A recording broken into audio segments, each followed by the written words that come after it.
是不是请我们中校可以来帮我们分享一下，为什么这一次我们所看到的，特别所拍到这个所谓运油20的部分，对这个机种出现了，对台湾到底有什么必须要关注的事情呢？这一次运油20参加了这个绕台啊，这个运油20呢，实际上呢就是前几年中共从乌克兰进口的伊尔78加油机进了3架，准备是替代那个轰六。轰六的这个载油量很少，轰六的载油量可以加给受油机的只有18吨，那么肯定不够啊。那么在这个3架运油20也是也是不够的，就是伊尔78是不够的，所以他又制造了运油20。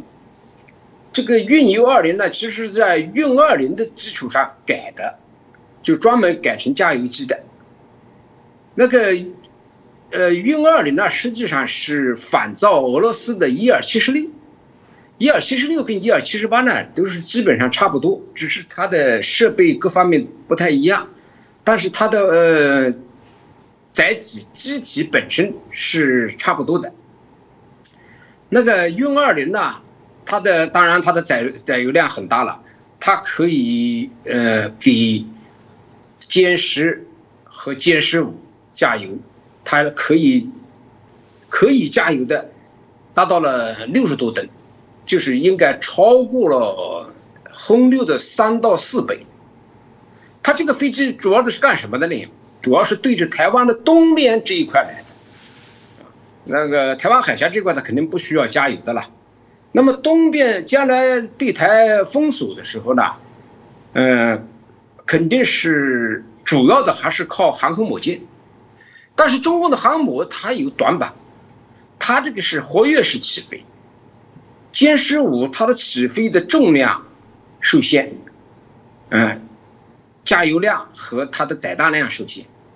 他们的意图主要是，如果一旦作战，歼15可以满载武器，少加油，起飞以后靠这个受油机给它加油，就是增强歼15的作战能力。你要不然你加的油少，而且这个挂弹量又少，它根本没什么战斗力。那这样的话呢，这个受油机呢，它就补足了舰载机这块短板。当然，它也不排除它的歼10也可以加油啊。实际上，刚才主持人讲，这个台湾方面对这个飞机来了以后，有些忧心忡忡。这个我认为大可不必。中共要想在台湾的东部有所作为，他还真的没这个能力。东部他根本就够不上，他就是3条航母都过来，他都不可以在东部控制制空权和制海权。他现在来，他就是表示一下，我会有这个我的力量可以够到这一块，但是在这一块有美国和日本，那是没有办法，中共是没办法跟他们抵抗的，所以这个呢威胁的程度还是比较大。当然呢，这也是中共的这个例行性计划啊，封锁台湾嘛，他肯定要360度全封锁嘛。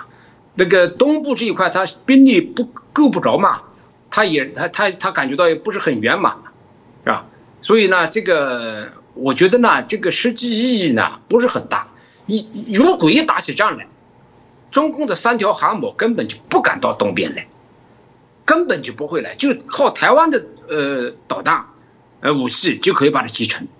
所以他基本上他是说做样子，吓唬吓唬你。这个我觉得台湾朋友们不要担心，这个是运20，而且这个运油20，它这个根本就没有自卫能力，突发能力也很差啊。这个不用太多的担心。我是认为这样。